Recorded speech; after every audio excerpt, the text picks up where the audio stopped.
Impossible, double it.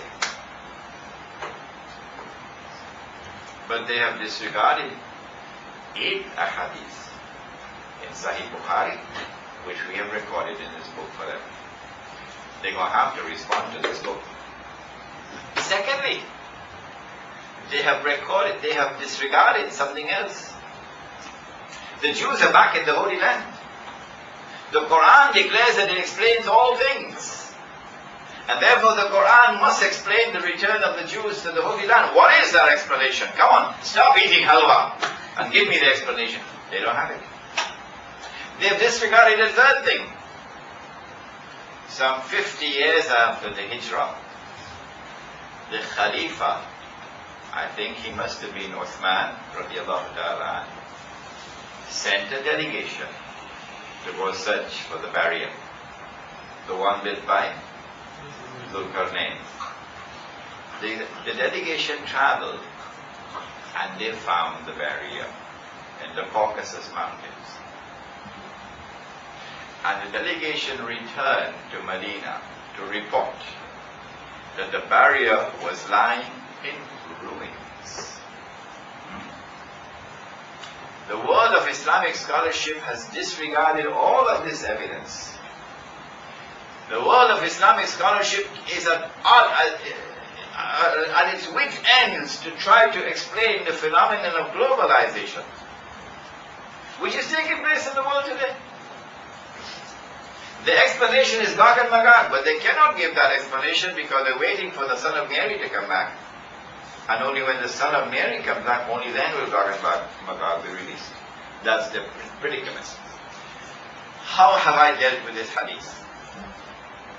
My teacher, Maulana Fadlur Rahman Ansari, rahimahullah, he taught this important lesson. He said, do not take any hadith in isolation. No. You must try to locate it in the entire body of information that you have on a particular subject. Then try to locate the thread which binds all of these verses of this Quran, all of these hadiths into a whole. And then seek to understand this hadith. When I do that, then the understanding that I have derived, and Allah knows best, is that after the true Messiah has killed the false Messiah, it is at that time that the last wave of Gog and Magog will be released. And when they pass by the Sea of Galilee, they see it dry. So they say there used to be water here. They then pursue the true Messiah, Isa alayhi salam. And the true Messiah flees to Jerusalem. The hadith mentions Jerusalem, Baytul Maqdis. And when he reaches Jerusalem, then Allah speaks to him and says to him, go up the mountain, which is a mountain in Baytul Maqdis. When he goes up the mountain, then Gog and Magog surround the mountain.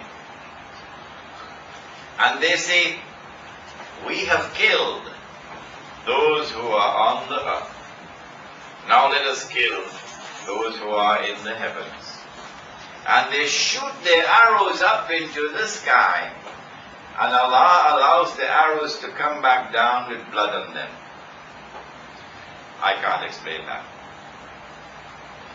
There is a young man here or a young woman here who may be blessed with this knowledge tomorrow to understand this hadith.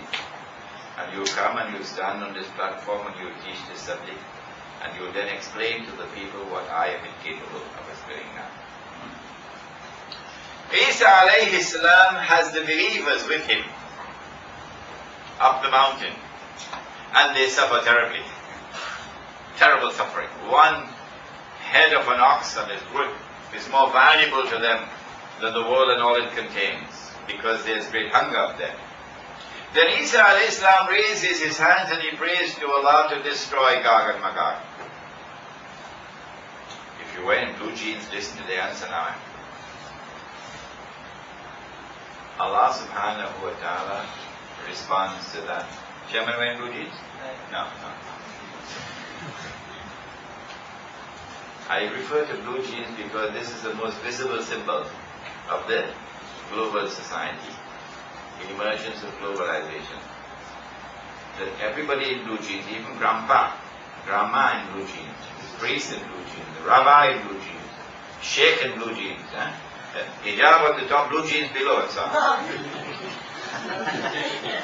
Chinese in blue jeans, Pakistanis in blue jeans, Arabs in blue jeans, even the Malay in blue jeans. This is the global society. So I use the blue jeans because it's the most visible symbol.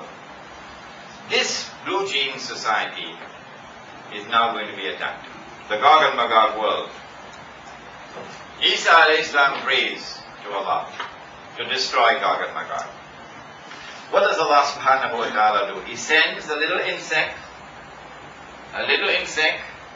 which attacks them at the back of their neck. And as they attack at the back of the neck by this little insect, they all fall down, paralyzed, and by next morning, they are all dead.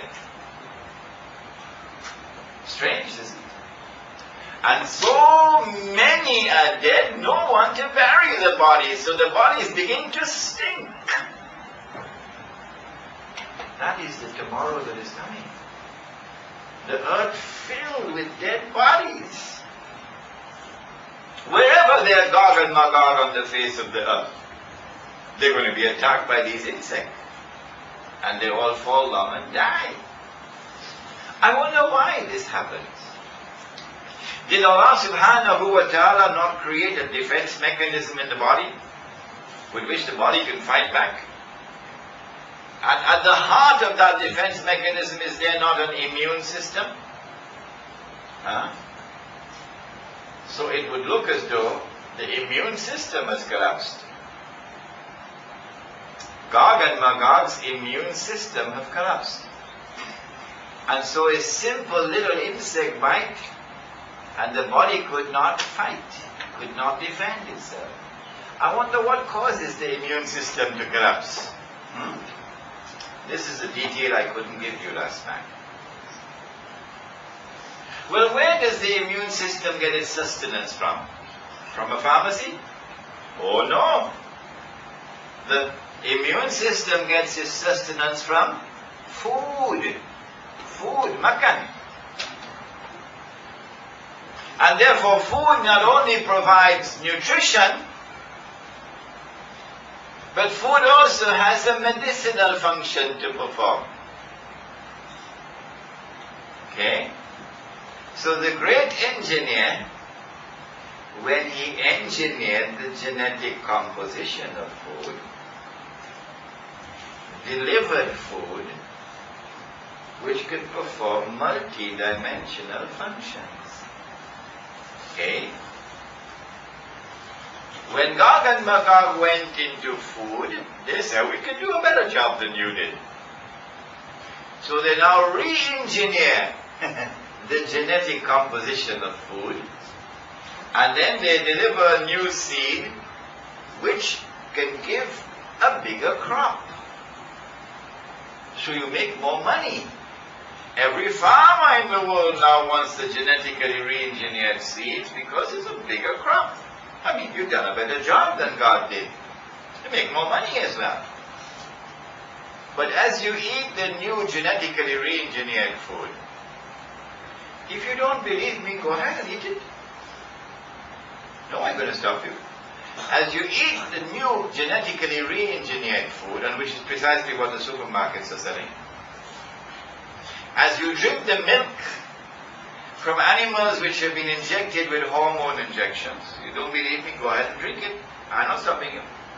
As you eat the meat from animals which have been injected with hormone injections and which have been fed with genetically re-engineered feed, as you drink that milk and you eat that meat and you eat these vegetables, you get sustenance which provides nutrition, yes.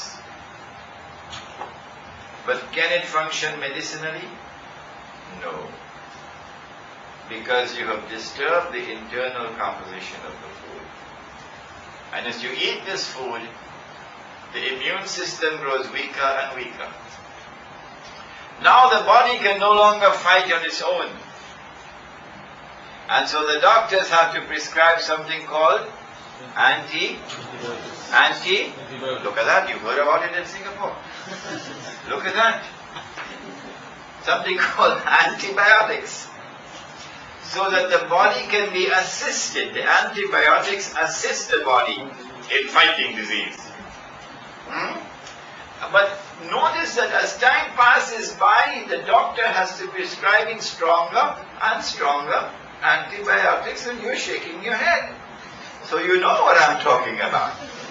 Until eventually the immune system has collapsed.